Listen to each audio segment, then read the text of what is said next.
Hello everyone, कैसे हो आप सब गाइस। मैंने एक बहुत ही बढ़िया एनालिसिस करी जो कि आप लोग के लिए बहुत ज़्यादा हेल्पफुल हो सकती है। और वो एनालिसिस ये है कि गाइस बहुत सारे लोग सोचते हैं कि जब हम दुनिया भर का पढ़ के जाएंगे जेई मेन की तैयारी करने तब जा करके हमारे मार्क्स आएंगे।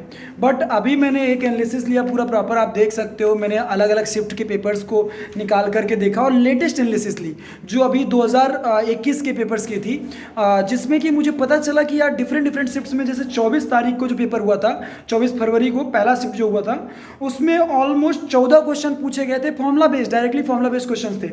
ओके, उसके बाद 2021 में ही जो 24 को सेकंड शिफ्ट था, वो पेपर थोड़ा सा रिलेटिवली कठिन था, बट उसमें उसके बावजूद भी इसमें 15 क्वेश्चन पूछे गए थे जो कि डायरेक्टली फॉर्मुला बेस्ड थे। और कैसे फॉर्मुला बेस्ड? सैटेलाइट के टाइम पीरियड से रिलेटेड, या फिर इक्विवेलेंट कैपेसिटर निकालना, या फिर अल्फा बीटा गामा, मतलब इन सब पे मतलब बातें कर रहा था, या फिर आपको बीटा गामा और जो मॉडुलस ऑफ रिजिडिटी होता है उससे रिलेटेड बातें कर रहा था, या फिर फोटोन की एनर्जी से रिलेटेड बात कर रहा था डायरेक्टली, या फिर current I equal to D Q by D T, charge का फंक्शन दे करके करंट का फंक्शन निकालना था, या फिर F equal to R by two, directly ये फॉर्मुला पूछा था।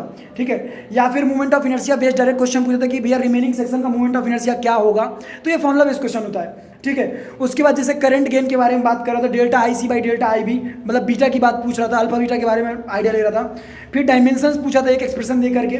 ठीक है, I max upon I minimum जो होता है A one plus A two का whole square upon A one minus A two का होल स्क्वायर, वो वाले टर्म में जा करके I max upon I minimum पूछा था।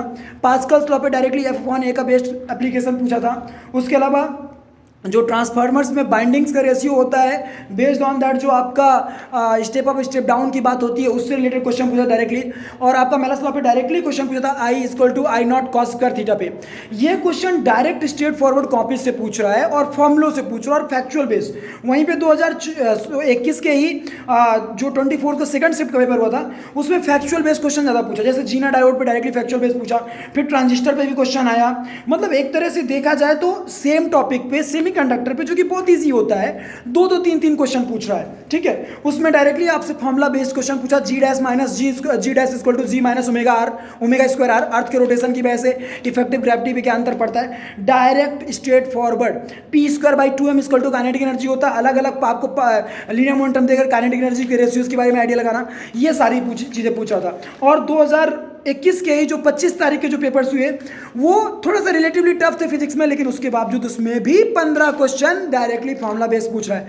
मतलब यदि आप कुछ ना करें, आप अगले आने वाले 5 से 6 दिनों में किसी को बिना बताए हुए आप सारे फॉर्मूले बस रिवाइज कर लीजिए ना, तो सही बता रहा हूँ, आपके नंबर लिख लीजिए कहीं पे, आपके मार्क्स डन है, आपके मार्क्स कंफर्म डन है। बस आप एक काम कर लीजिए कि आप अगले आने वाले दिनों में फॉर्मूले लिख लीजिए। और यदि मान लीजिए आपसे फॉर्मूले नहीं हो पा रहे, या फिर आपको ये नहीं पता चल रहा कौन सा फॉर्मूला इंपॉर्टेंट है कौन सा इंपॉर्टेंट नहीं है, तो आप मुझे कमेंट करके इस वीडियो के नीचे बताइएगा। मैं एक पूरा का पूरा 4 घंटे का सेशन ले लूँगा जिसमें कि सारे फॉर्मूले निपटा देंगे अपन। ओके, सो यदि आप लोग चाहते हो तो कमेंट करके बताना, एग्जाम के पहले ले लेंगे। ओके, और गाइस ढेर सारे ऐसे पढ़ाई वाले वीडियोस पाने के लिए चैनल को सब्सक्राइब कर लेना, जिससे कि और भी वीडियोस के नोटिफिकेशन आप लोग को मिलते रहें। ओके, थैंक यू, क्योंकि मैं आप लोगों को काउंसलिंग में भी मदद करने वाला हूँ आगे चल के, जो सा काउंसलिंग। Okay, take care.